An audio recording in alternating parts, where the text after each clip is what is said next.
တခါတလေကွန်ပျူတာသုံးနေတဲ့အချိန်အင်တာနက်မချေတော့တာအတန်မထွက်တော့တာပရင်တာအလုံးမလုပ်တော့တဲ့ပြဿနာမျိုးတွေကြုံဖူးကြမယ်ထင်ပါတယ်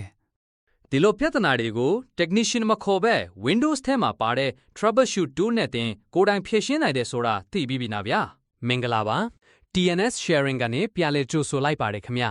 ဒီနေ့ဗီဒီယိုမှာတော့ Windows troubleshoot ဆိုတာဘာလဲဘယ်လိုအသုံးပြုရမလဲဆိုတာကိုအလွယ်တကူရှင်းပြပေးသွားမှာဖြစ်ပါတယ်Windows troubleshoot ဆိုတာကတော့ကွန်ပျူတာအသုံးပြုနေစဉ်မှာဖြစ်လာနိုင်တဲ့ error နဲ့ problem တွေကိုအလိုအလျောက်ရှာပြီးပြင်ပေးနိုင်တဲ့ Windows tool တစ်ခုဖြစ်ပါတယ်။အခု Windows troubleshooter ကိုဘယ်လိုခွင့်ရမလဲဆိုတာကြည့်လိုက်ရအောင်။ပထမဆုံး Start menu ကိုနှိပ်ပြီး Settings ကိုဝင်ပါ။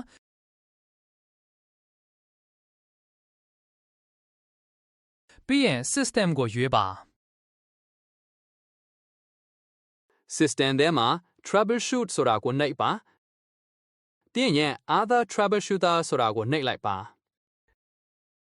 အဲ့ဒီထဲမှာ window ထဲမှာပါတဲ့ troubleshoot tools အမျိုးမျိုးကိုတွေ့ရပါလိမ့်မယ် audio ဆိုတာကွန်ပျူတာမှာအသံမလာတာအသံပိုင်းဆိုင်ရာပြဿနာတွေကိုဖြေရှင်းမှာဖြစ်ပြီး network and internet ဆိုတာကတော့ကွန်ပျူတာမှာ Wi-Fi မရတာ internet မရတာကိုဖြေရှင်းပေးတာဖြစ်ပါတယ်ထိုနည်းတူပဲ printer error, window update error တွေကိုလည်း troubleshooter ကိုအသုံးပြုပြီးဖြေရှင်းနိုင်ပါသေးတယ်။ troubleshooter ကိုအသုံးပြုဖို့ဆိုရင်မိမိစစ်ချင်တဲ့ tool ရဲ့ run button ကိုနှိပ်လိုက်ရုံပါပဲ။ Windows က system ကိုစစ်ဆေးပြီးဖြေရှင်းနိုင်တဲ့နည်းလမ်းတွေကိုအလိုအလျောက်လုံဆောင်ပေးပါလိမ့်မယ်။ဥပမာအနေနဲ့လက်ရှိ device manager ထဲဝင်ပြီး network card ကို disable ပေးကြည့်ပါမယ်။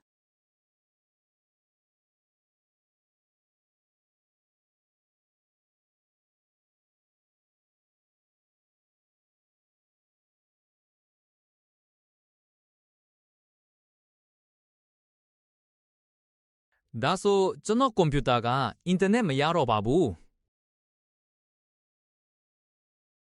ဒါကိုဖြေရှင်းဖို့ setting ထဲက system ထဲမှာ troubleshoot ကိုဝင်ပြီး other troubleshooters ဆိုတာကိုနှိပ်လိုက်ပါမယ်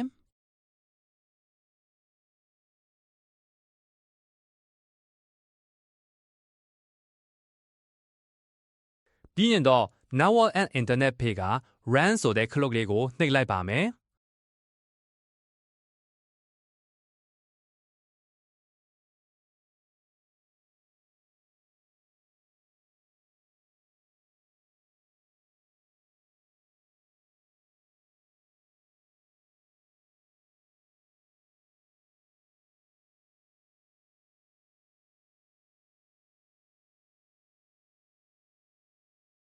ဒါဆိုကျွန်တော်ကွန်ပျူတာကအင်တာနက်ပြန်လည်ရရှိသွားပြီပဲဖြစ်ပါတယ်